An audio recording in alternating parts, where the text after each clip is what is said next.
Hallelujah. Hallelujah. Praise the Lord. Praise the Lord. Hallelujah.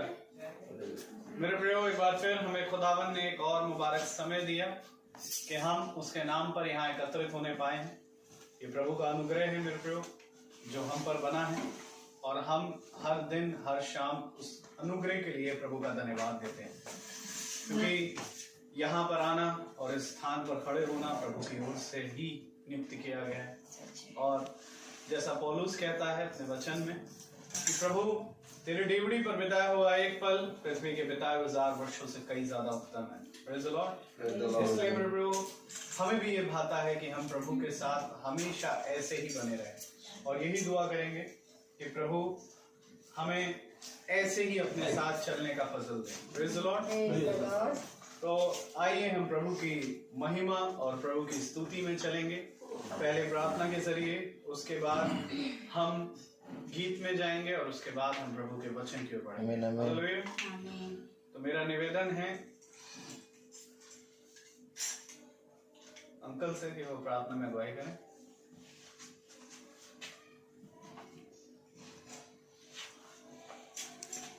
धन्यवाद करते हैं परम पिता परमेश्वर इस मौके के लिए जो आज आपने हम सबों को दिया, कि हम सब इकट्ठे होकर तेरी स्तुति और तेरी महिमा कर सकें। दयालु परमेश्वर, इस वक्त हम भाई रोहित को तेरे हाथों में सौंपते हैं कि अपने ये सुंदर वचनों से हम सबों को माला माल करें और उनके बताए हुए मार्ग पे हम सब चल सकें।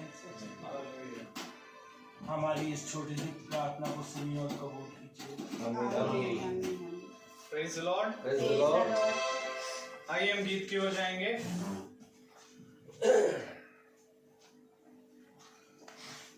सभी को मेरा Praise the Lord. जैसे कि खुदावन हमें प्यार करता है, वही एक प्यार का सागर है। तो आइए गीत को चलें।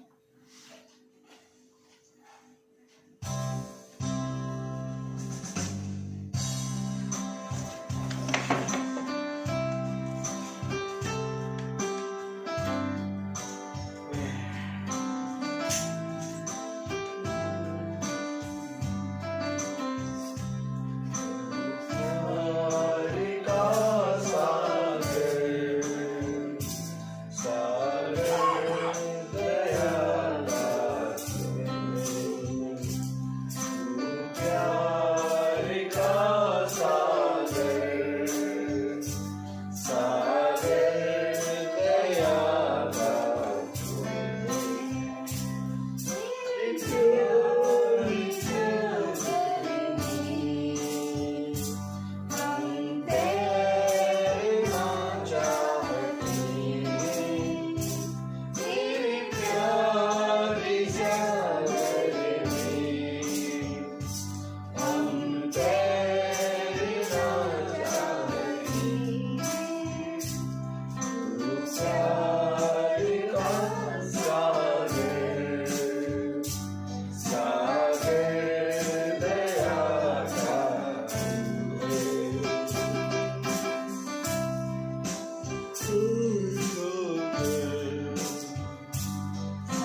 सागर सागर दया का तू है।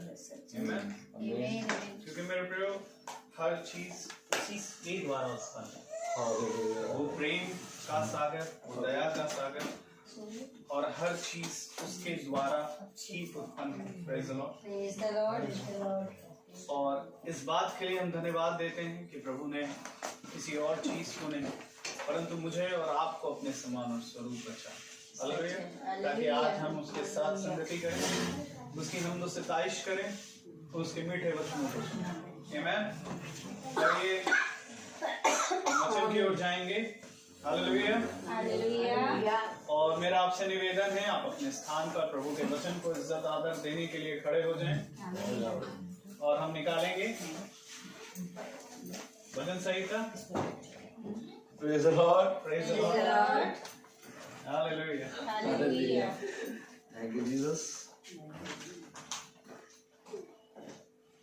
रोमियो निकाले रोमियो की पत्री 14वां अध्याय और उसका 14वां 11 12 और उसकी 11वीं और 12वीं आयत। Romans chapter 14 verse 11 and 12।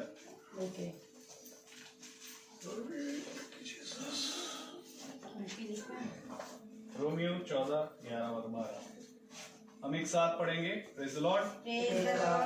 क्योंकि लिखा है प्रभु कहता है, मेरे जीवन की सौगंध कि हर एक घुटना मेरे सामने टिकेगा और हर एक जीभ खुदा को अंगीकार करेगी। इसलिए हम में से हर एक खुदा को अपना अपना लेखा देगा। आमीन। Praise the Lord. एक बार फिर खुदावन ने हमें ये समय दिया। Praise the Lord. खुदावन इस पवित्र वचन को हम निकम्मों को समझने और उस पर चलने की सामर्थ खुदावन हम निकम्मों को प्रदान करे। आमीन। हम सब अपने स्थानों पर बैठ जाएं। एक बार फिर खुदा ने हमें ये समय दिया। Praise the Lord. और खुदा ने ये समय दिया है तो मेरे प्यारे भाई बहनों इस समय को धन्य मानो, क्योंकि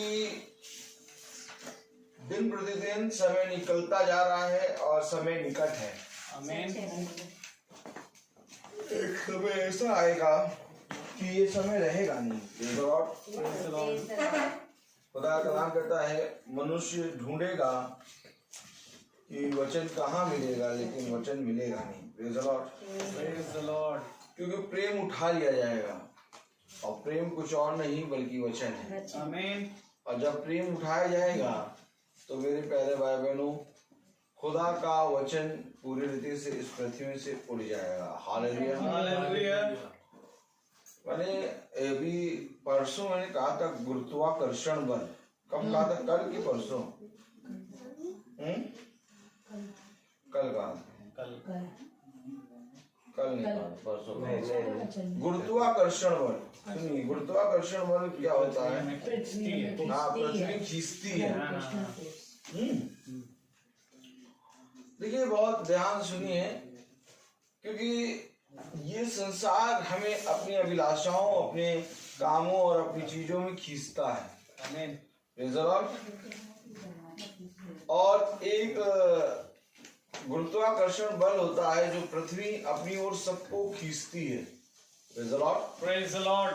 जैसे पेड़ में जब तक फल लगा रहता है तब तक फल जो है पेड़ से लगा है, लेकिन जैसे ही पेड़ से फल टूटा उस फल को पृथ्वी अपनी ओर खींच लेती है। आज हमें अपने जीवन को इस योग्य बनाना है कि पृथ्वी हमारे जीवन को खींच ना पाए। बहुत समझने वाली बात है। हमने इसको साइंस में पढ़ा, हमने इसको ज्योग्राफी में पढ़ा, साइंस में पढ़ा, ठीक है, कोई बात नहीं। साइंस में पढ़ा, हर चीज में पढ़ा। हालेलुया। हम लोग साधारण मनुष्य हम लोग नहीं जानते, लेकिन जितना जानते हैं कि हमने देखा पढ़ा कि पृथ्वी बहुत तायत से खींचती है अपनी ओर। कोई बॉल फेंके तो बॉल को खींच लेगी, आदमी उछले तो फिर खींच के वापस पटक देती। तो कभी इस चीज पर गौर नहीं किया,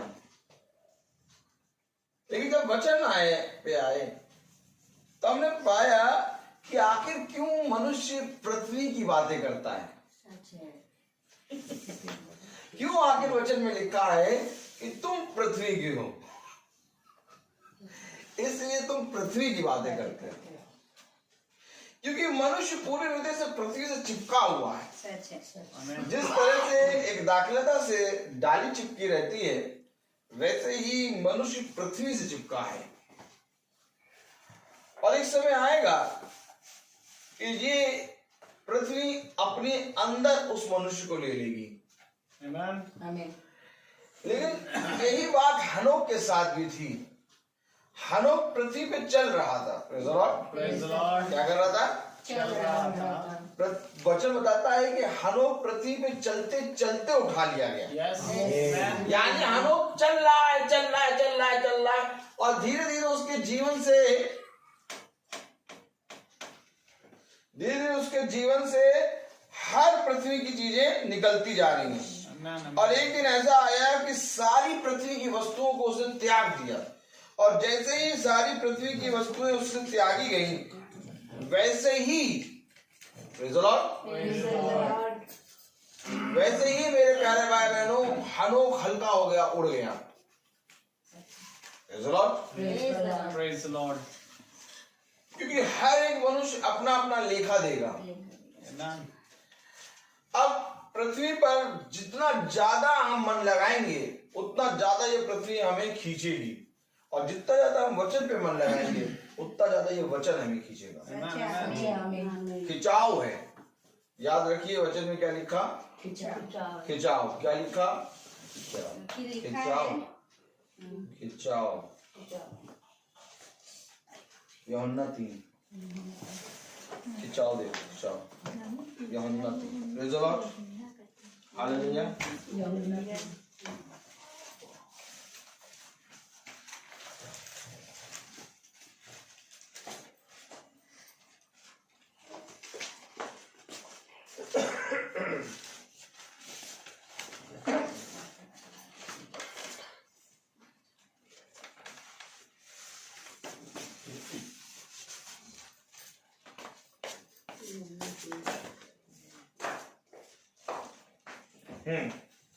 यूहन्ना 3:14-15 पढ़े। और जिस रीति से मूसा ने जंगल में सांप को ऊंचे पर चढ़ाया, सांप को ऊंचे पर चढ़ा दिया मूसा ने जंगल में। ये सांप की प्रतिमा बनाई, और ये पीतल के सांप की प्रतिमा बना के मूसा ने जंगल में सबसे ऊंचे पर चढ़ा दिया। आगे बढ़े। उसी रीति से अवश्य है कि मनुष्य का पुत्र भी ऊंचे पर चढ़ाया जाए, ताकि जो कोई उस पर विश्वास करे वह अनंत जीवन पाए।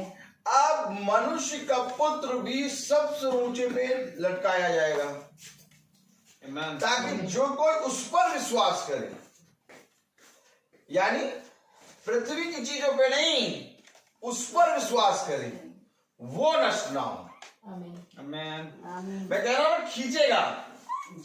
आपने पढ़ा होगा कि यदि पत्नी खुदा के वचन में है, विश्वास में है, वचन में लिखा यदि पत्नी विश्वास में है तो पति विश्वास में नहीं है, तो पत्नी विश्वास में बने होने के कारण पति को विश्वास में खींच लाएगी।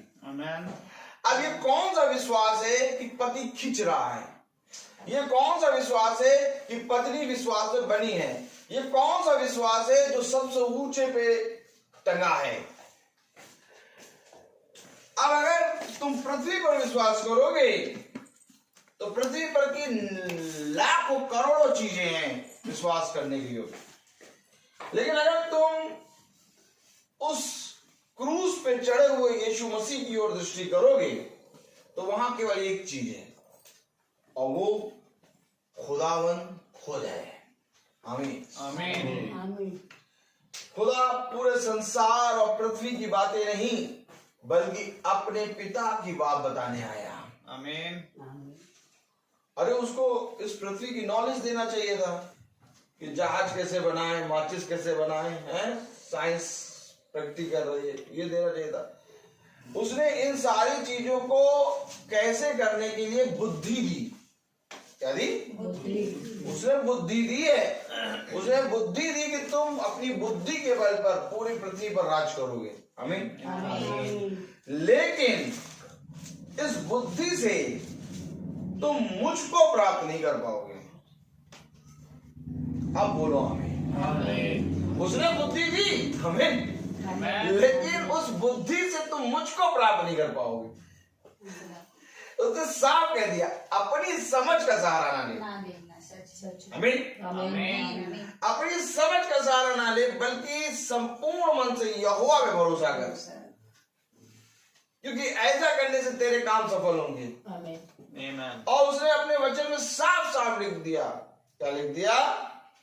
बुद्धिमान अपनी बुद्धि पे घमंड ना करे, धनवान अपने धन पे घमंड ना करे, और ना बलवान अपने बल पे घमंड करे, बल्कि घमंड करे तो इस बात पे करे कि वो इस विश्वास को जानता है।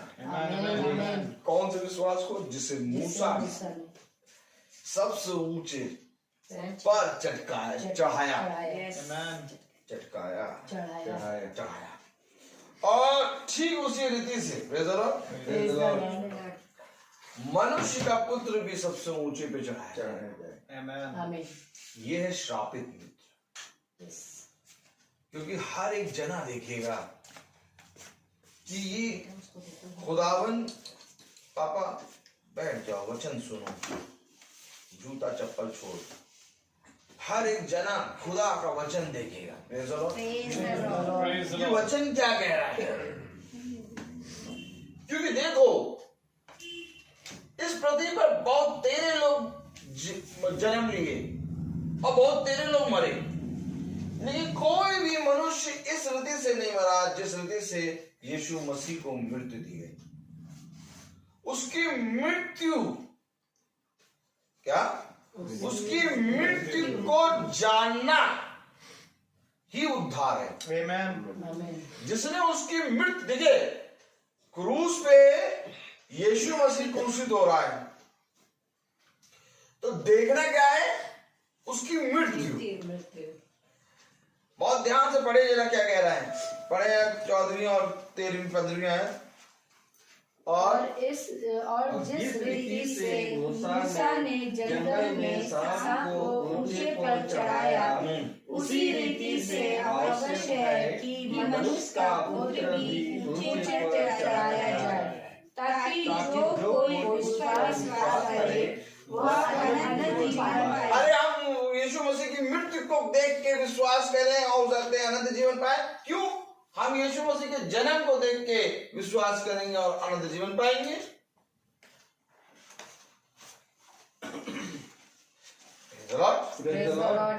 मालूम है, बीज को मरना, और जब मरेगा तो जीवन मिलेगा।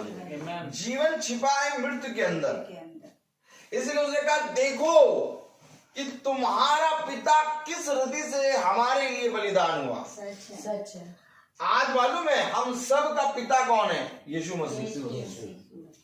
जब यीशु मसीह 2000 साल पहले आया, तो यीशु मसीह इस पृथ्वी पे कहता है, मैं अपने पिता के सारे कामों को यहाँ प्रकट करने आया हूँ। आमीन। अब 2000 साल के बाद आज हमारे लिए पिता कौन है? यीशु मसीह। सेम चीज है। तो अब हमारा पिता जो है, उसकी मृत्यु को देखकर हमें अनंत जीवन मिलेगा। क्योंकि हर एक मनुष्य अपना अपना लेखा देगा। कब देगा? कैसे देगा? कह रहा हर जना हर एक आंख देखेगी। क्या कह रहा है? रोमियो उसका 14वां अध्याय और उसकी कौन सी 10वीं 11वीं पढ़े आए। क्या कह रहा है? क्योंकि लिखा है, क्योंकि लिखा है, प्रभु कहता है मेरे जीवन की सौगंध मेरे जीवन की सौगंध कि हर एक घुटना मेरे सामने टिकेगा और हर एक जीभ खुदा को अंगीकार करेगी। धन्य है वो घुटना, धन्य है वो जीव जो जीते जी प्रभु के सामने झुक गया।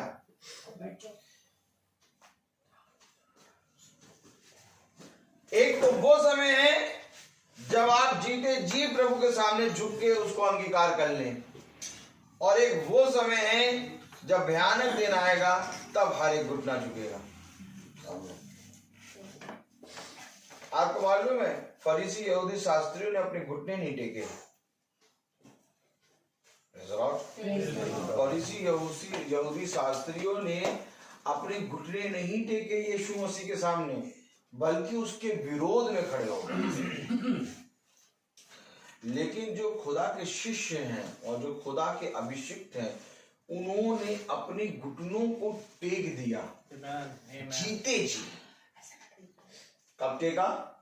जीते जी टेका है। जब यीशु मसीह उस फरीसी के घर गया, Praise the Lord. तो फरीसी ने घुटने टेक के उसके पैरों को धोया नहीं, लेकिन उस व्यभिचारिणी स्त्री ने घुटने टेक के उसके पैरों को धोया। ये होता है घुटना टेकना। हर एक घुटना झुकेगा, आज नहीं तो कल। Praise the Lord. Praise the Lord. आज नहीं स्वीकार करो, कल देखोगे उसकी महिमा। जैसा मैंने कल बताया था भजन संहिता 50-21 में, क्या तूने ये किया और मैं चुप हूँ। अब मैं चुप हूँ, तुमने सोच लिया ये खुदा हमारे समान है। लेकिन घुटना आज तो नहीं झुकेगा, कल झुकेगा। इससे अच्छा लिखा है, क्या लिखा? हर एक घुटना झुकेगा।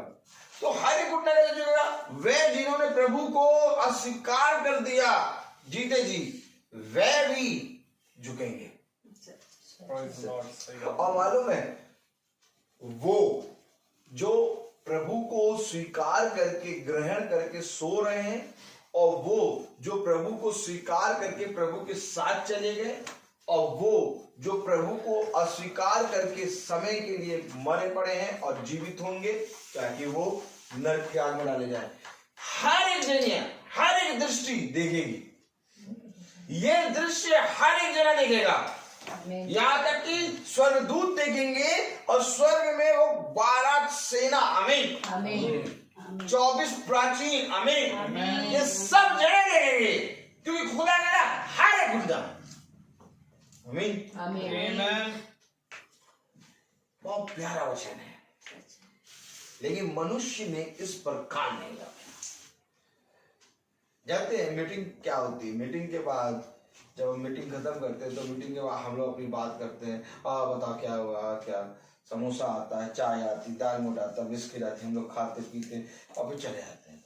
लेकिन मीटिंग के बाद हकीकत क्या होता है कि थोड़े समय के लिए 5 से 10 मिनट के लिए लोग बैठ जाएं, कोई ना उठो। मीटिंग, क्योंकि खुदा के वचन में सडनली, अचानक क्या होता है, खुदा का कलाम कहता है चोर सेध लगाए बैठा है कि कब फाड़ खाए। और अगर तुम हल्का सा थोड़ी सी समय मीटिंग खत्म होने के 5 मिनट तक बैठे रहो, अपने मन में अब वचन को सुनने के बाद अपने पापों को, अपने सारी चीजों को खुदा के सामने रख दो। किसी को ना देखो कि कौन उठ के चला गया, कौन बात कर रहा है, कौन मोबाइल उठा रहा है। अगर हम अपने आप को खुदा के सामने प्रस्तुत करें, क्योंकि जब मीटिंग हो रही है तो खुदा की प्रेजेंस है। Praise the Lord. अब जब खुदा की प्रेजेंस है तो मेरे प्यारे भाई बहनों, कि इससे पहले ही कि खुदा इस प्रेजेंस से जाए, हम अपने आप को उसके हाथों में दे दें। सबमिट करना है। याद करिए, याद रखिए, वो एग्जाम का टाइम टीचर 3 घंटे ड्यूटी करता है, आमीन, आमीन। और 3 घंटे ड्यूटी करने के साथ वो उन बच्चों से एक भी बार कुछ नहीं बोलता, और उसकी प्रेजेंस रहती है।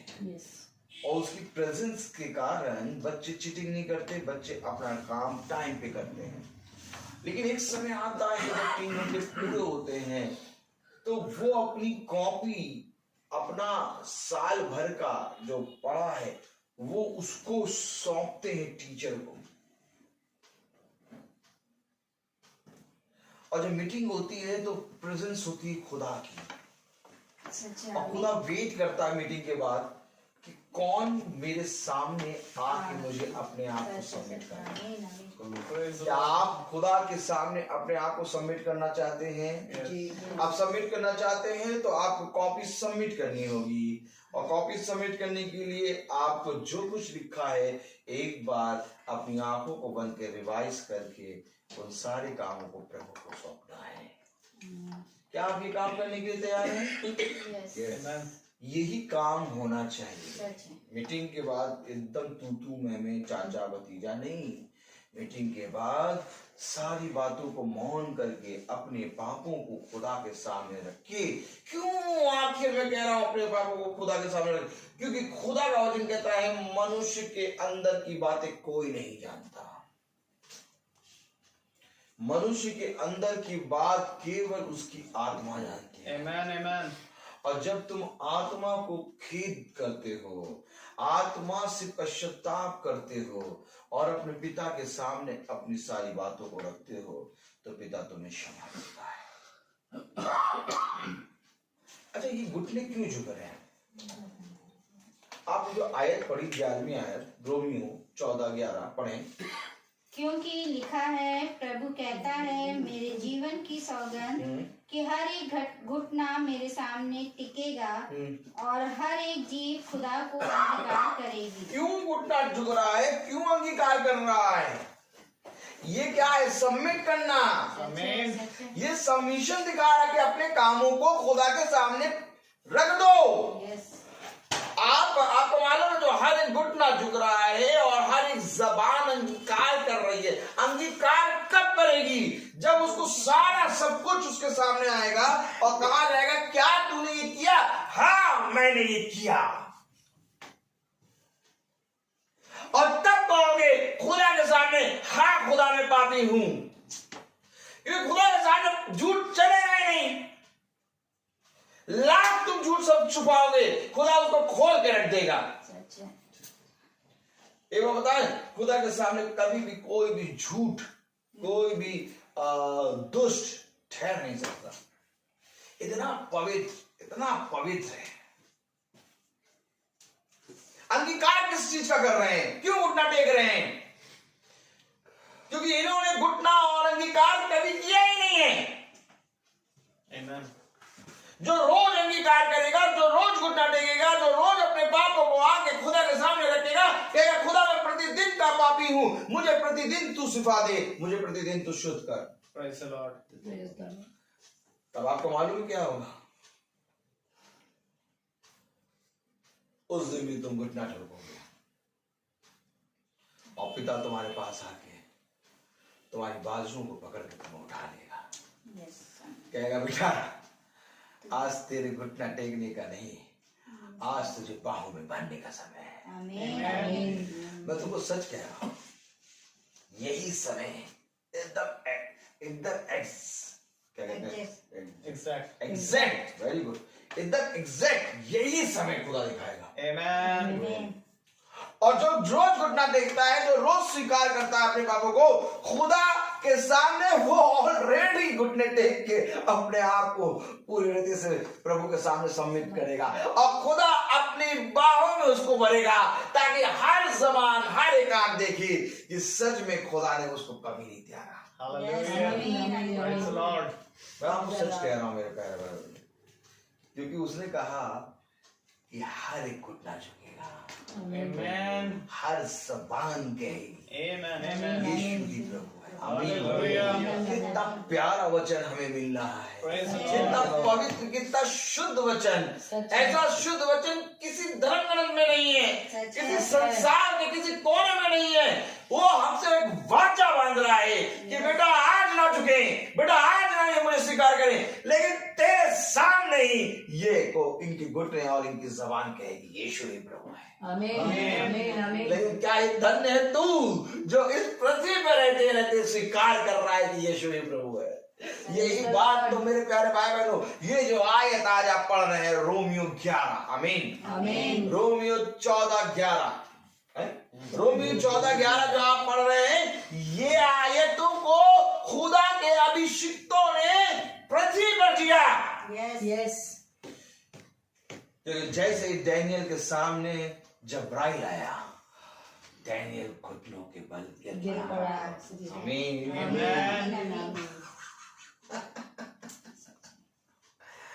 डैनियल, तुम तो दिन के 3 पहर प्रार्थना करते हो। डैनियल, तुम अपने खुदा के सामने पवित्र हो। डैनियल, तुमने कभी भी किसी मनुष्य के सामने अपने आप को झुकने ना दिया। डैनियल, तुम क्यों जब्राइल के सामने घुटने टेक रहे हो? क्योंकि ये जब्राइल खुदा के सम्मुख खड़ा होता है। अभी तो खुदा भी नहीं है, अभी तो केवल जब्राइल है, और जब्राइल का इतना नूर है कि डैनियल घुटने टेक रहा है। क्या ही नूर है हमारे खुदा के उन अभिषिक्तों का। मेरे प्यारे भाई बहनों, ठीक ऐसे ही और यही समय था जब सैमुएल दाऊद के सामने खड़ा था। आमीन। आपको मालूम है, तब दाऊद ने भी अपने घुटने सैमुएल के सामने टेके थे। Hallelujah, hallelujah. क्यों? क्योंकि उस समय बल के साथ सैमुएल के अंदर यहोवा है। और दाऊद पहचान लिया, कह रहा ये खुदा का अभिषिक्त है। आमीन, आमीन।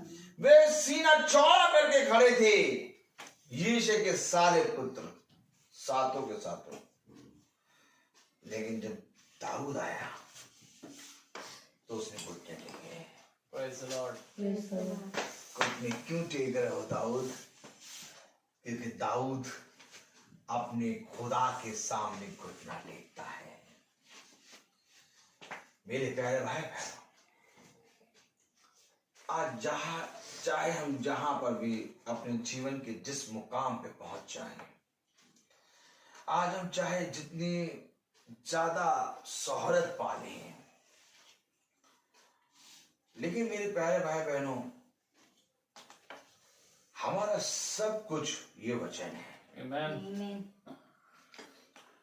इस वचन में हमारा घर, इस वचन में हमारे बच्चे, इस वचन में हमारी पत्नी, हम और हमारा पूरा घराना है। हालेलुया। और बुद्धिमान है वो मनुष्य जो इस वचन को समझ जाए, क्योंकि एल्काना जो था वो हन्ना के लिए बहुत बड़ी बड़ी और कीमती चीजें लाता था। Praise the Lord. जानते हैं, पनिन्ना को तो वो देता था अच्छी चीजें, लेकिन वचन कहता है कि पनिन्ना का 2 गुना, अगर मैं सही हूं तो हन्ना को पनिन्ना का 2 गुना मिलता था। लेकिन हन्ना का मन, अब बोलो आमीन। हन्ना का मन उस 2 गुनी चीजों पे नहीं, बल्कि हन्ना का मन यहोवा के मंदिर पे लगा रहता था। क्योंकि हन्ना को ये मालूम है कि मेरा वंश, मेरा घराना यहोवा से शुरू होगा। एक कहना कहता है, तेरा मन दुखी क्यों है? इल्काना कहता है हन्ना से कि तू इतनी दुखी क्यों रहती है? क्या मैं तेरे लिए 100 पुत्रों से बढ़कर नहीं हूं? देख, मैं पनिन्ना से कम और तुझसे ज्यादा मोहब्बत करता हूं। तू दुखी क्यों होती है? क्योंकि एल्काना की दृष्टि में हन्ना और पनिन्ना और हर एक चीज एल्काना की दृष्टि में, एल्काना सोचता था मैं जो कर रहा हूं बहुत है, ये हन्ना के लिए बहुत है। लेकिन हन्ना को मालूम था कि एल्काना चाहे सब कुछ दे दे, लेकिन घराना यहोवा से मिलेगा। Amen. मैं आपको सच कह रहा हूं, यही एक कारण था कि हन्ना का मन मंदिर पे, डेवड़ी पे लगा रहता था।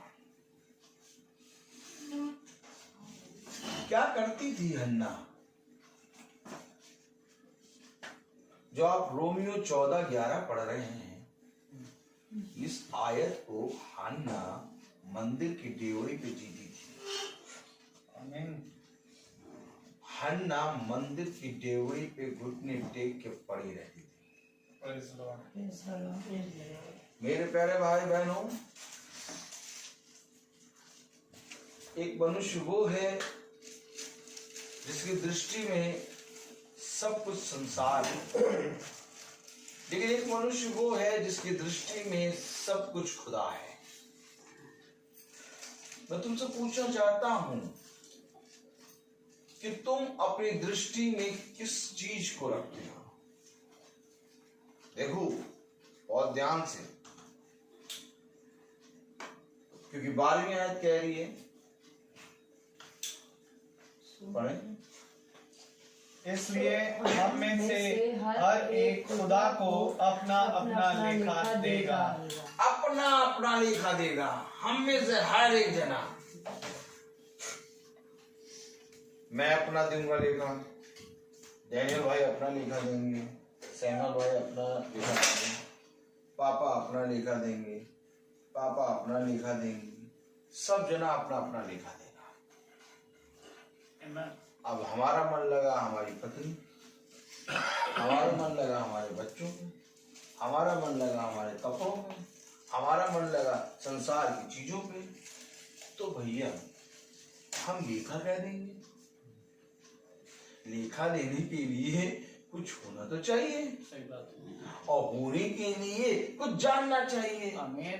क्योंकि जब जानोगे तब तुम लेखा दोगे। Praise the Lord. तो लेखा लेगा कौन? खुदा। खुदा। Amen.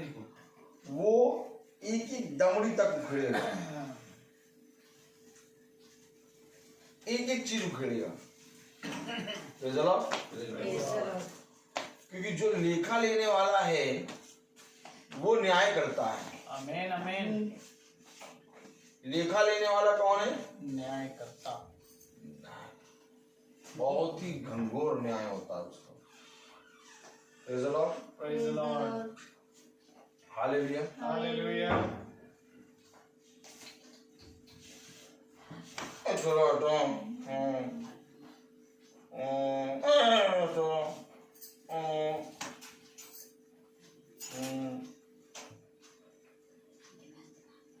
यूहन्ना 14 यूहन्ना Romeo 14 Praise the Lord. Praise the Lord.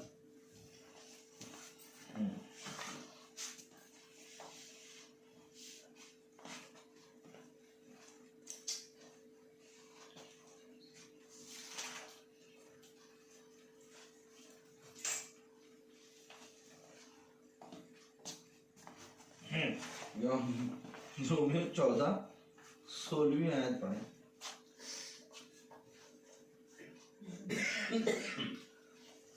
अतः तुम्हारे लिए जो भला है उसकी निंदा न होने पाए, क्योंकि खुदा का राज्य खाने पीना नहीं परंतु धर्म और मेल मिलाप और वह आनंद है जो पवित्र आत्मा से होता है। जो पवित्र आत्मा से होता है। नहीं नहीं नहीं, तुम्हारे लिए जो भला है, पहले इसको पकड़ो। तुम्हारे लिए जो भला है उसकी निंदा न होने पाए। अरे भैया,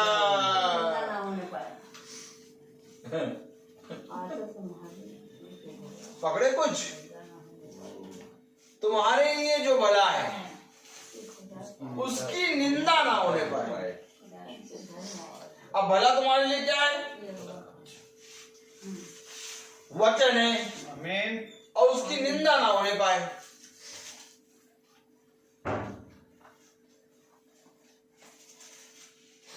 अरे भैया क्या कह रहा खुदा का वचन? लेखा देना पड़ेगा, और अगर लेखा देना पड़ेगा और हमारे लिए जो भला है उसकी निंदा हो गई तो नहीं, उसकी निंदा हो गई तो इसका लेखा कौन लेगा?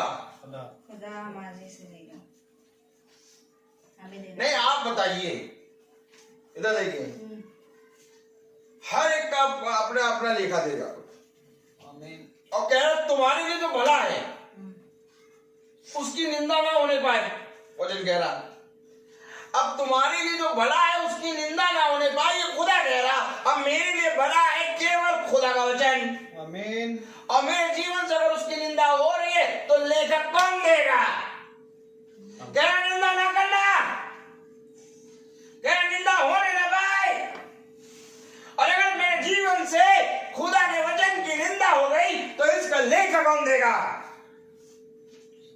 हम खुद। मालूम है एली के पास आए इजरायली और क्या कह रहे मालूम?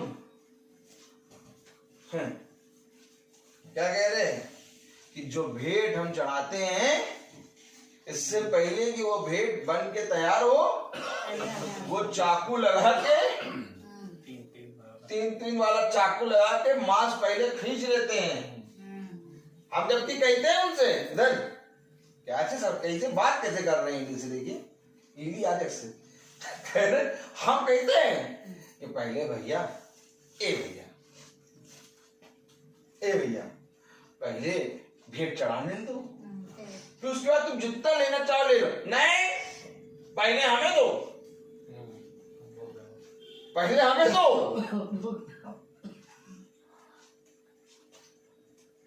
एली के लिए भला है यहोवा, आमीन। आमीन आमीन। और निंदा हो रही है उसके पुत्रों से। सच है। आप एक बात समझ लीजिए कि याजक जब निकलता है प्रचार करने और याजक करे प्रचार और उसके घर के पीछे ही हो तो याजक चाहे जितना अच्छा प्रचार करे उसके घर की बात बाहर तक आएगी। इससे अच्छा कि उसके घर की बात बाहर आए, याजक चाहे और अपने घर को समझाए। आमीन। अपने घर को, अपने घर की देख रेख कह रहा वचन कहता है अगर तू अपने घर की देख रेख ना कर सके तो तू यहोवा की कलीसिया का क्या लेखा देगा? बहुत जरूरी है, बहुत जरूरी है अपने घर में खुदा का वचन बनाया रखना। आमीन आमीन। बहुत जरूरी वचन में हमने एक बार पढ़ा था, याद होगा आप लोगों को, कि जो मनुष्य अपने घर की देख रेख ना कर पाए, है ना? पढ़ो कहाँ? पढ़ो पहला तीमुथियुस पढ़ो, बताओ पहले आए बताओ। पहला तीमुथियुस तीसरा अध्याय और उसकी चौथी आयत पढ़ो। अपने घर का अच्छा प्रबंध करता हो याजक पढ़ो जरा। और अपने घर का अच्छा प्रबंध करता हो और अपने बाल बच्चों को सारी गंभीरता से अधीन रखता हो। बाल बच्चों को समझाया करे, अधीन रखा करे, है बस यही। जब कोई अपने ही घर का प्रबंध करना ना जाने, जब कोई अपने ही घर का प्रबंध करना ना जाने तो खुदा की कलीसिया की रखवाली कैसे करे? मैं कैसे बता रहा हूँ आपको, कह रहा हूँ ये वचन है। आमीन। जब कोई अपने ही घर का प्रबंध ना कर सके तो खुदा की कलीसिया का खुदा की कलीसिया की रखवाली कैसे करे? कैसे करो बताओ?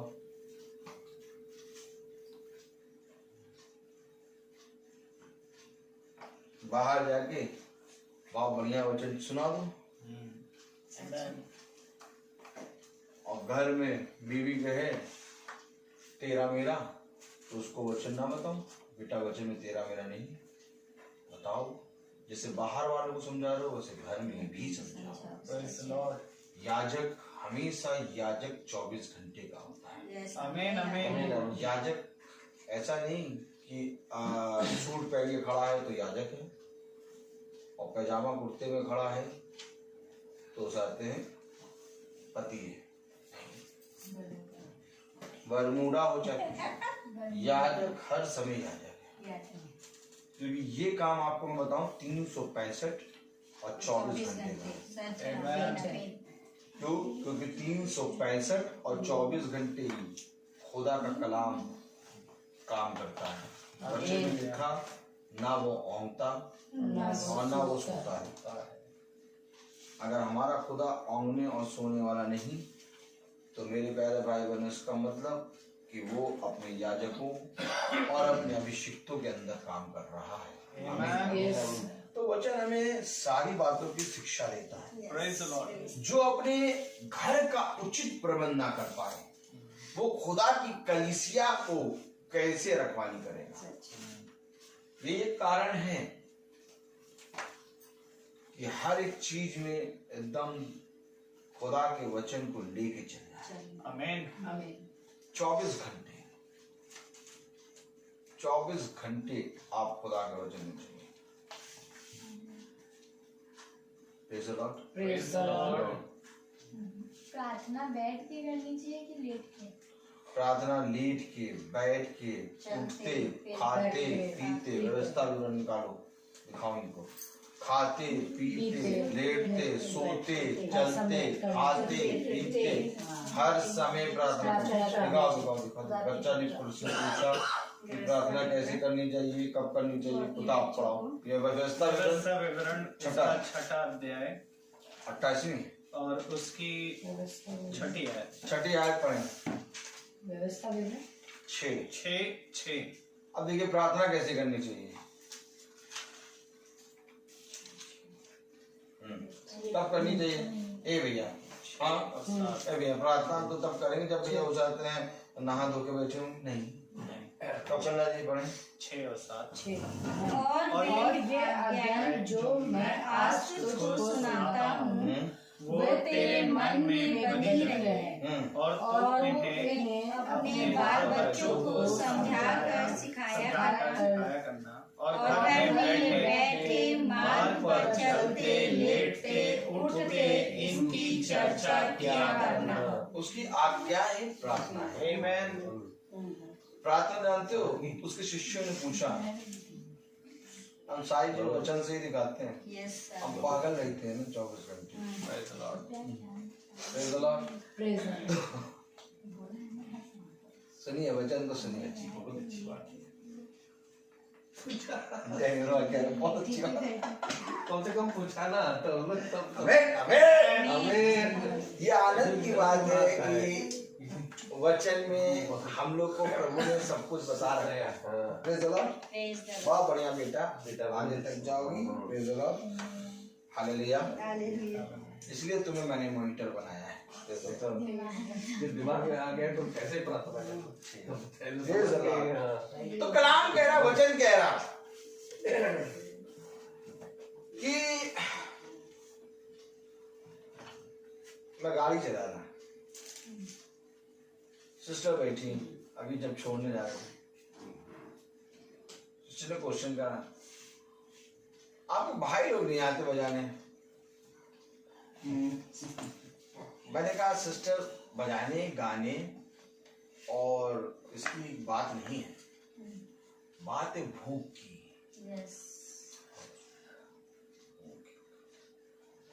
जो भूखा होगा वो आएगा। आमीन। क्योंकि अगर आपको भूख लगेगी आप जाएंगे। आमीन। और वहां बजाना गाना नहीं है। बजाना गाने के लिए तो आप सारे जगह कांटा लगा बैठे कि इसको कब हटाएं। 3 लोग वाला।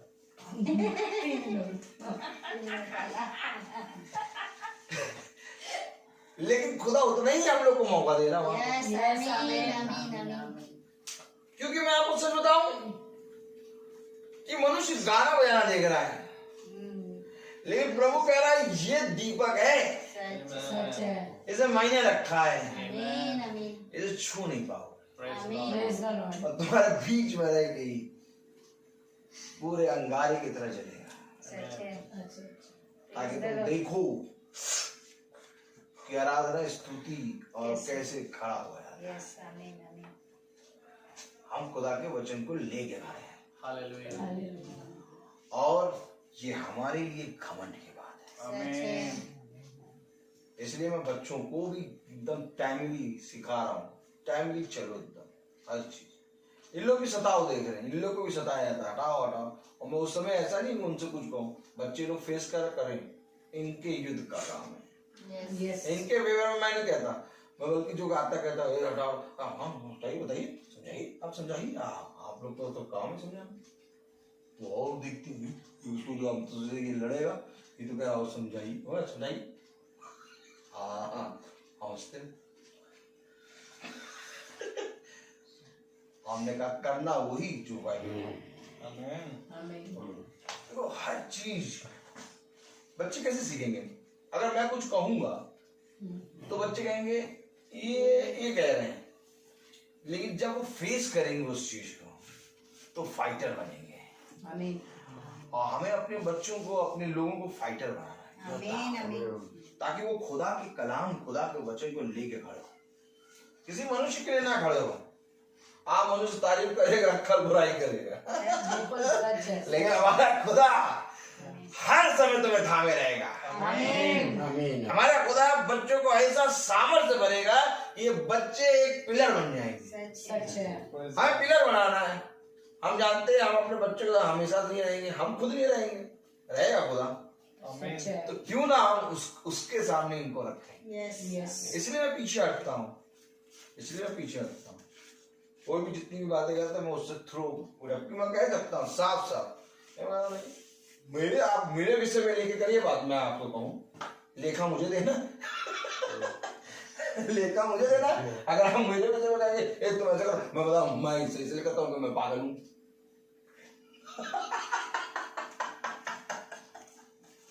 अब मेरे बात तो साहब, मेरे तो कोई कुछ नहीं।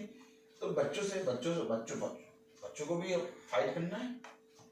कल मैं नहीं रहूंगा तो बच्चे ऐसी बातें सुन के डर जाएंगे, लेकिन बच्चे अभी से सीख के फाइट करेंगे कि नहीं वचन सही कहता है। Praise the Lord. तो जो अपने घर का ही अच्छा प्रबंध करना ना जाने वो खुदा की कलीसिया की रखवाली कैसे करेगा? सच है। ये जरूरी नहीं कि आप अच्छा करें तो लोग अच्छा करें। आप अच्छा करेंगे लोग आपके विरोध में बोलेंगे। और ये वचन बताता है। आमीन।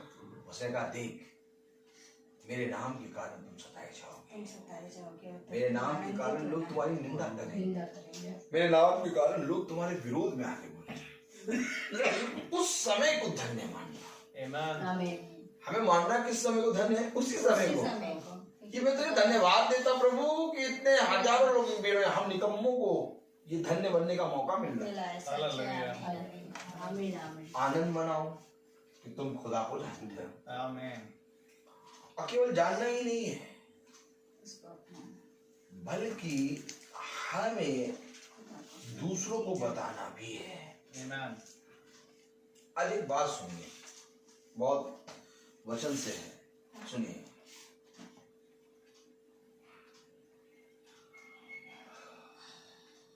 एक पापी है जो रो रो के प्रार्थना करता है कि खुदा मेरे पापों को क्षमा कर और मुझे पवित्र आत्मा का दान दे। और जो पवित्र आत्मा पाया हुआ व्यक्ति है उसको भी उस पापी के लिए रोना है, क्योंकि वो जो पवित्र आत्मा पाया हुआ व्यक्ति है उसको इसलिए रोना है क्योंकि मैं जो इस आत्मा, पवित्र आत्मा का सामर्थ पाया हूं प्रभु, मैं तुझसे प्रार्थना करता हूं कि यही सामर्थ मेरे भाई को दे। आज जो पवित्र आत्मा पाया हुआ व्यक्ति होता है, जो पवित्र होता है, वो अपने आप को पवित्र करके कह के वो पापियों के बीच से अलग कर लेता है।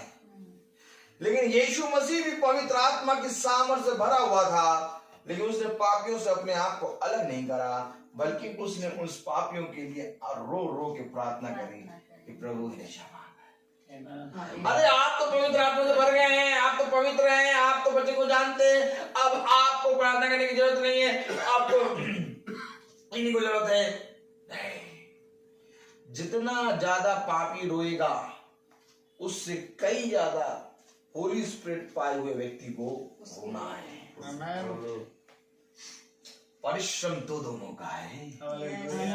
याद रखो, जितना ज्यादा प्रभु के अभिषेक, जितना ज्यादा प्रभु के 12 शिष्य परिश्रम में मजबूत हुए, उससे ज्यादा परिश्रम खुदावंद यीशु मसीह। आमीन। अगर दृष्टिकोण लगाओ, अब कौन आमीन, अगर दृष्टिकोण लगाओ और देखो कि खुदा, और जब उस खुदावन यीशु मसीह देह में आ गया तो उसने जितनों को प्रचार किया, उसमें से जितने भी लोग पवित्र होके आए, उनके लिए वे जो परिश्रम कर रहे थे, जो रो रहे थे, जो निंदा कर रहे थे, जो परिवार छोड़ रहे थे, बहुत तेरे लोगों से अपने आप को विरोध में थे, लोगों के विरोध में आके भी खुदा को चले, उससे कितना ज्यादा परिश्रम यीशु मसीह कर रहा था। आमीन। सेम चीज याजक को करनी है आज। याजक का काम सेम है। अब कौन है? जितना ज्यादा परिश्रम आज लोग वचन को जानने के लिए रो के कर रहे हैं, उससे ज्यादा परिश्रम याजक को वचन को लेके बताना है। Praise the Lord। आप जो वचन को रोज सुन रहे हैं, आप जो वचन को रोज पढ़ रहे हैं, और वचन को सुन के, वचन को पढ़ के जो हम इतने मजबूत हो रहे हैं कि अब हमें किसी की बातों का कुछ बुरा नहीं लगता, तो मेरे प्यारे भाई बहनों, हमें यही सामर्थ अपने भाई बहनों को देनी चाहिए कि नहीं? अगर चाहिए तो इसमें कार्य करो। Praise the Lord। ये ना देखो कि जब ये याजक साहब खड़े होंगे तभी हम वचन की बातें करेंगे, बाइबल पढ़ेंगे, नहीं।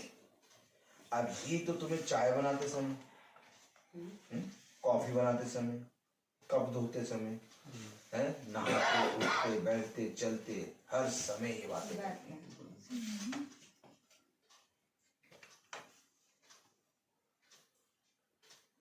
रोमियो 14 और कौन सी आयत हमने पढ़ी थी?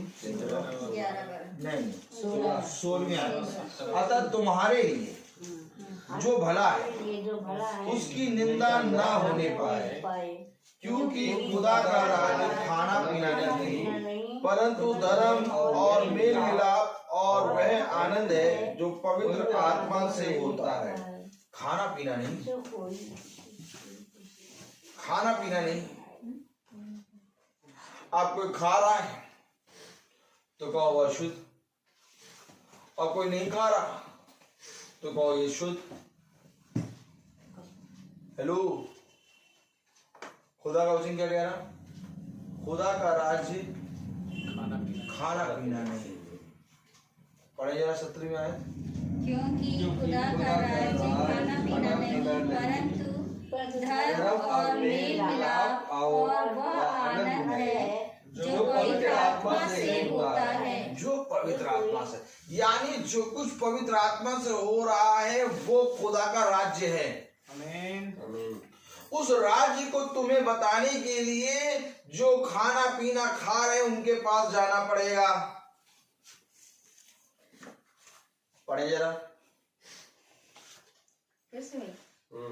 क्योंकि खुदा का राज्य खाना पीना नहीं, परंतु धर्म और मेल मिलाप और वह आनंद है जो पवित्र आत्मा से होता है। क्यों खाना पीना क्यों चाहते? दूसरी आयत पढ़ो जरा, 14 एक को विश्वास है कि सब कुछ खाना उचित है। एक को विश्वास है कि सब कुछ खाना उचित है, और परंतु जो विश्वास में निर्भर है वह साग पात भी खाता है। लेकिन जो विश्वास में निर्भर वो साग पात खा रहा है, वो कह रहा नहीं नहीं नहीं हम ये नहीं खाएंगे,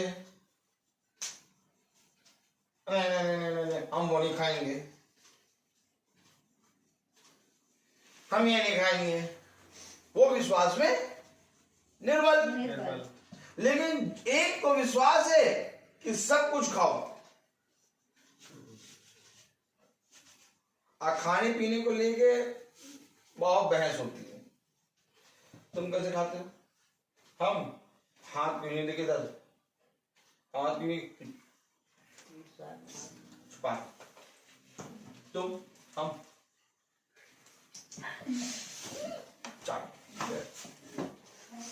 तुम खाते समय क्या करते हो? घुटने टेकते हो? नहीं, तुम अशुद्ध। तुम खाते समय तुम कैसे खाते हो? तुम खाते समय कैसे? हाथ जोड़ के खाते हो? हाथ जोड़ के, हाँ, हाथ जोड़ के खाने वाला सही है। नहीं, हो क्या रहा है ये सारी बात?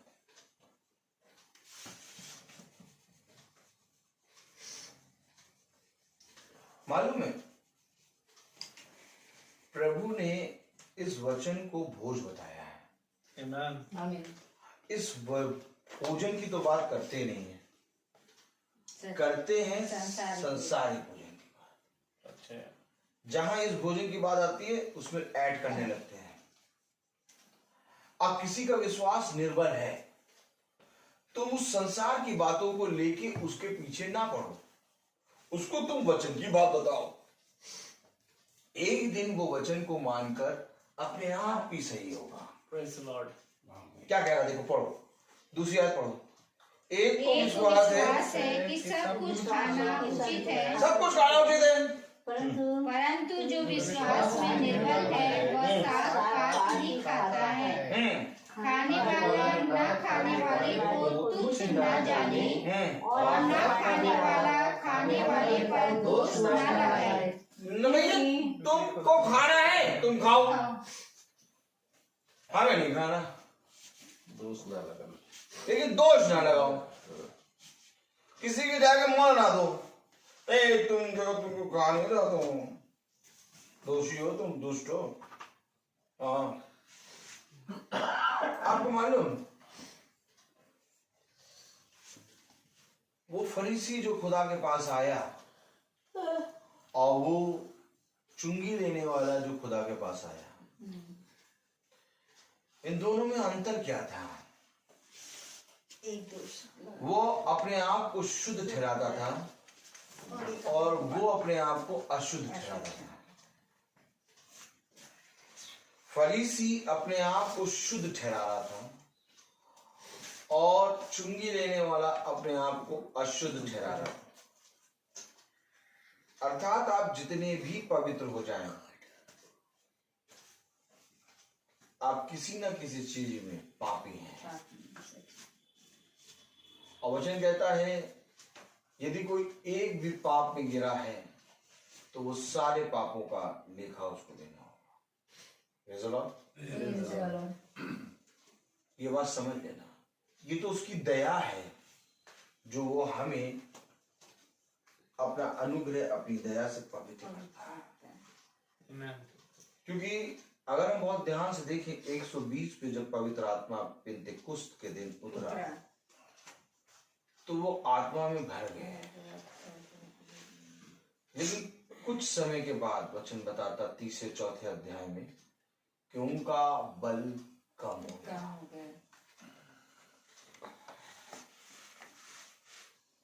क्यों? आखिर क्या कारण था कि यीशु मसीह रोज प्रार्थना करता था? आप बताइए क्या कारण था कि यीशु मसीह क्यों रोज चट्टान पे चढ़ के प्रार्थना करता था और अपने आप को मारता कूटता था? अरे एक बार कर लिया बस, तुम्हें पवित्र आत्मा का दान मिल गया, आराम से बपतिस्मा ले लिया है, पवित्र आत्मा तुम्हें जंगल में ले गया है, पवित्र आत्मा तुम्हारे अंदर से वो पूरा उमड़ रहा है, अब तुम्हें प्रार्थना करने की नहीं जरूरत, अब तुम आराम से अपना रहो, बताओ, समझाओ। लेकिन वचन बता रहा है कि जिस समय उसको पकड़वाया जाना था उस समय भी उसने प्रार्थना की। क्यों करी? आज ये काम कोई नहीं कर रहा, ये काम कोई नहीं कर रहा है। कह रहे वो खा रहे हैं, उनसे हम बोलेंगे नहीं। कह रहा वो नहीं खा रहे हैं, खाने वाले कह रहे हैं हम उनसे नहीं बोलेंगे। जो खा रहे हैं नहीं खाने वाले कहेंगे हम उनसे नहीं बोलेंगे, और जो खा रहे हैं वो नहीं खाने वालों के बारे में ये नहीं खा रहे हैं उनसे नहीं बोलेंगे। तो यही सब करते रहे तो वचन का प्रचार कौन प्रचार करेगा? कौन प्रचार करेगा वचन का प्रचार?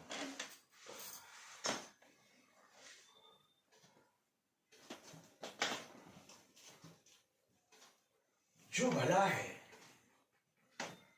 तुम्हारे जीवन में उसकी निंदा ना हो। Lord. ये है खाना पीना, Amen. अर्थात वचन, Amen. क्योंकि भला कोई नहीं, भला केवल एक है, खुदावन यीशु मसीह। Amen.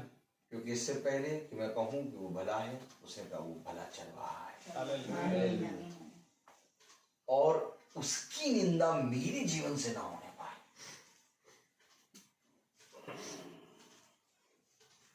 इसका प्रयास करो, Amen. इसके विषय में मनन करो, इसके विषय में लगे रहो कि उसकी निंदा मेरे जीवन से ना हो।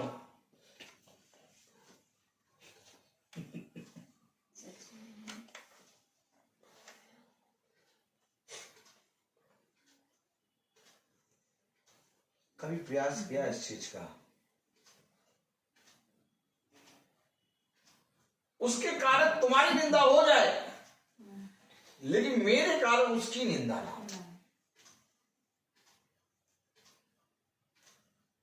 और इसके लिए तुम्हें मरना पड़ेगा, Praise the Lord. हर एक स्टेप में मरना पड़ेगा, क्योंकि वे विश्वास में निर्बल हैं। वे नहीं जानते कि खुदा का वचन क्या है, लेकिन तुम जो विश्वास में स्थिर हो, तुम उनके बीच में जाओ और वहां जाकर मेरे सुसमाचार जाओ। क्या कारण था कि यीशु मसीह पापियों के बीच में रहा? क्या कारण था कि यीशु मसीह उस गिरेसेनियों के देश में चला गया जिसके अंदर दुष्ट आत्माएं थी? क्या कारण था कि यीशु मसीह व्यभिचारिणी स्त्री से बात करने लगा? किसी मोहल्ले में सबसे गिरी हुई औरत व्यभिचारिणी स्त्री रहती, कोई उसके द्वार पे जाके या तो उससे कोई बात करेगा? नहीं करेगा। लेकिन यीशु मसीह उस समय में, जिस समय में ये सारी प्रथा बहुत चरम पे थी, यीशु मसीह ने बात करी। क्या कारण था कि यीशु मसीह ने उस सामरी स्त्री से बात करी? अगर यीशु मसीह देखता कि इसका खाना पीना, इसका ओढ़ना पोढ़ना हम यहूदियों के समान नहीं, तो वो भी ना जाता, वो गया।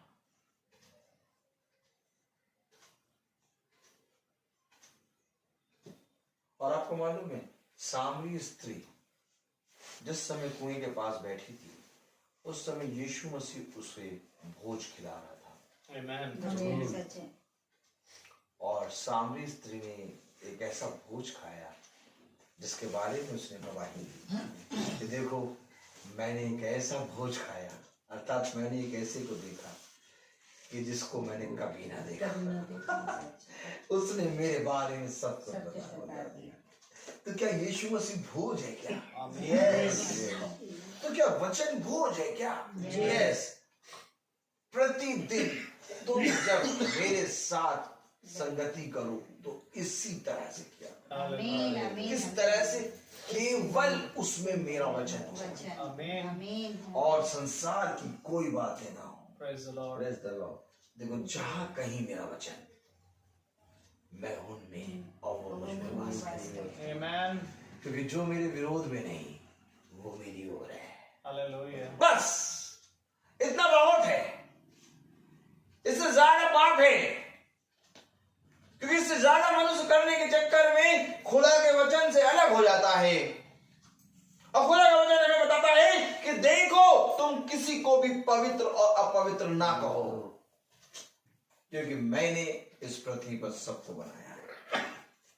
हमेशा इस बात का ध्यान रखना, जो नहीं प्रार्थना करता और जो प्रार्थना करता है, जो बैठे हैं और जो खड़ा है, उन सब में केवल एक धन्य है, और वो है यीशु। Amen. वो न्याय करता है और हम सबको उसकी दया की जरूरत है। Praise the Lord. हम सबको उसके न्याय की जरूरत है। Hallelujah. हमें से ऐसा कोई भी जना नहीं जिसको उसकी क्षमा की जरूरत ना हो। हर एक जने को उसकी क्षमा की जरूरत है। Amen. हर एक जने को उसकी पवित्र आत्मा की सामर्थ की जरूरत है। हर एक जने को उसकी सांस की जरूरत है। Amen. जब हर एक जने को जरूरत है, तो मैं कौन होता हूं कि आपको छोटा ऊंचा कहूं?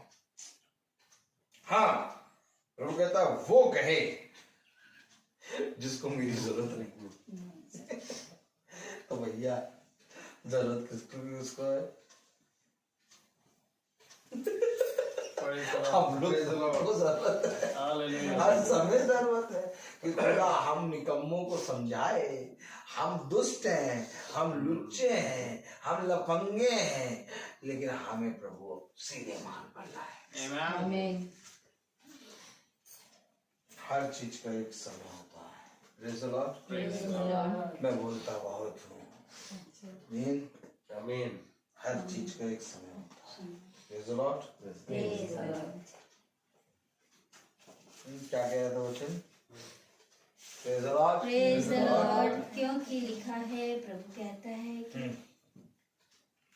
पढ़े क्योंकि लिखा है कि प्रभु कहता है कि मेरे जीवन की सौगंध कि हर एक घुटना मेरे सामने झुकेगा है। रोमियो 14:3-4 बस 4 तक पढ़ ले, बस 3-4। खाने वाला ना खाने वाले को कुछ ना जाने और ना खाने वाला खाने वाले पर दोष ना लगाए, क्योंकि खुदा ने इसे ग्रहण किया है। तू तू कौन है जो दूसरे के सेवक पर दोष लगाता है?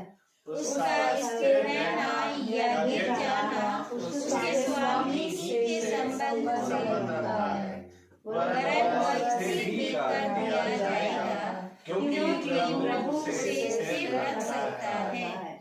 क्या रखता प्रभु से? स्थिर रख सकता है। अब बताओ, जब प्रभु स्थिर रख सकता है तो हम कौन? सच है। तू कौन है जो उस पे दोष लगा रहा है? तू कौन है जो उसके सेवक पे दोष लगा रहा है? प्रभु उसको स्थिर रख सकता है? हमारा काम क्या है? हमारा काम केवल एक, वचन पढ़ो, वचन के सुसमाचार का प्रचार करो, और बाकी हमें खुद नहीं मालूम कि हम कब गिर जाएं, तो हम भैया तुम्हें कैसे उठाएं।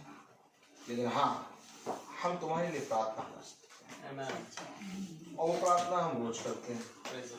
रोज ये वचन आता है और रोज हम सबको अपनी सामर्थ्य बदलते हैं। लेकिन हमारे अंदर इतनी सामर्थ्य नहीं कि हम किसी को दोष लगाएं, हमारे अंदर इतनी भी सामर्थ्य नहीं कि हम किसी को अच्छा कहें, हमारे अंदर इतनी भी सामर्थ्य नहीं कि हम किसी को बुरा कहें। हम केवल एक बात कह सकते हैं कि प्रभु आपको बढ़ाए, आमीन, और प्रभु आपको बढ़ाए और प्रभु हम सबको बढ़ाए। तो आइए हम प्रार्थना में चलेंगे, और मेरा निवेदन है भाई सैमुअल से कि वो प्रार्थना में अगुवाई करें। सैमुअल तो आगे जाके करेंगे।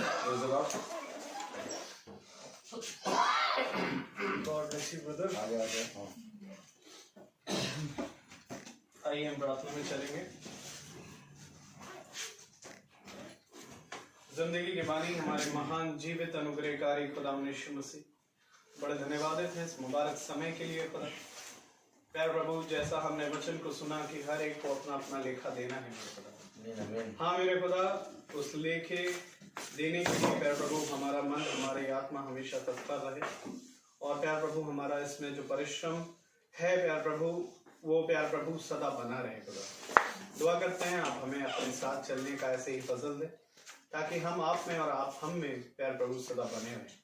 हमारे अंदर से हर निकम्मी आदतों को, चाल चलनों को आप शुद्ध करें, क्योंकि प्यार प्रभु मनुष्य के अंदर कोई ऐसी सामर्थ्य नहीं जो बिना खुदा की आत्मा के द्वारा कुछ भी हो सकती है।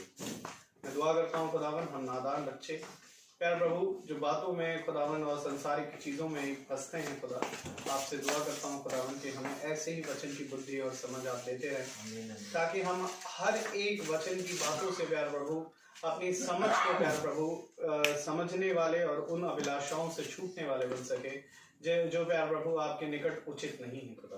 दुआ करते हैं प्यार प्रभु जी कि हम सबको अपनी आत्मा से भरे, और जितने भाई बहन हमारे प्यार प्रभु वचन से दूर हैं खुदावन, जो वचन को जानते भी नहीं खुदावन, उन तक प्यार प्रभु यदि आप चाहते हैं तो खुदावन आप हमें इस्तेमाल करें, और हमारा ये प्यार प्रभु मुंह उनको वचन बताने वाला बन सके। प्यार प्रभु जी आपसे विनती प्रार्थना करते हैं कि प्यार प्रभु हमें आप इस रीति से तैयार करें, ताकि प्यार प्रभु हमारा जीवन प्यार प्रभु परत बा परत खुदावन तेरे वचन के अनुसार प्यार प्रभु बदलता जाए, और प्यार प्रभु होने दे कि हम इस नाशवान देह को छोड़कर अविनाशी को पहनने पाए। मैं दुआ करता हूँ खुदावन पिता, जब इस घराने पर तेरा वचन आया, इस घराने को प्यारे प्रभु आप अपना और वचन से थामे, बच्चों को और बुजुर्गों को खुदावन सबको प्यारे प्रभु तेरे हाथ में सौंपते हैं। खुदावन होने दे इस घर का उद्धार तेरे माध्यम के जरिए होने पाए। जो भी कमी घटी है खुदावन हम नहीं, परंतु आप भला जानने वाले खुदा है। मैं दुआ करता हूँ खुदावन कि आप ही प्यारे प्रभु स्वर्ग से उस सारी कमियों को पूरा करें। दुआ करते हैं खुदावन हमारे छोटे झुंड पर तेरी रक्षा रखवाली सदा बनी रहे, ताकि हमारा विश्वास एक मन होकर, एक स्थिर होकर खुदावन प्यारे प्रभु तेरे वचन में ऐसे ही बढ़ता जाए खुदावन, और हम धीरे धीरे करके खुदावन इस संसार की हर एक बातों से प्यारे प्रभु दूर हटने पाए जो प्यारे प्रभु तुझे पसंद नहीं आती खुदावन। मैं दुआ करता हूँ खुदावन पिता कि जो लोग इस समय फेसबुक के माध्यम से सुनते हैं, जो सुनेंगे खुदावन, उन सब पर भी तेरी दया दृष्टि बनी रहे, वे भी वचन की बुद्धि और समझ को पाए, और होने दे खुदावन पिता कि तेरा आत्मा उनसे प्रतिदिन बातें करने पाए खुदावन।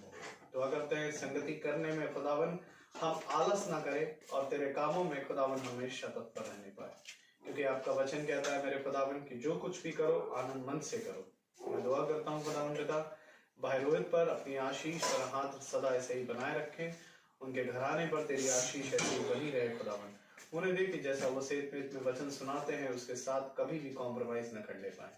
अपनी आत्मा से भरे खुदावन, उनको भी सामर्थ और प्यार प्रभु उनको बल दे खुदा। उन्हें दे प्यार प्रभु कि भाई को प्यार प्रभु अपनी समझ दे, ताकि भाई कभी अपनी समझ ना लगाने पाए। दुआ करता हूँ मैं खुदावन कि प्यार प्रभु हमारा जब हम यहाँ से विदा ले तो हमारे मार्ग में हमारी रक्षा रखवाली करे, और प्यार प्रभु हमारे पीछे इस घर की सब बातों में हमारे जीवन से आप बढ़े और हम घटे। प्रार्थना विनती आपके बेटे प्रभु यीशु मसीह के नाम से के मांगते, दया से सुने और ग्रहण करें, आमीन। हमारे पिता आप जो स्वर्ग में हैं, आपका नाम पवित्र जाए, आपका राज्य आए, आपकी मर्जी जैसे आसमान में पूरी होती है वैसे जमीन पर भी पूरी हो। हमारा रोजी रोटी आज हमें बख्श दे, जिस प्रकार हमसे कसूरवारों को माफ करते हैं, हमसे हमारे कसूरों को माफ करें, और आजमाइश में न पड़ने दे, खुद बुराई से बचाएं, बादशाही को तो चला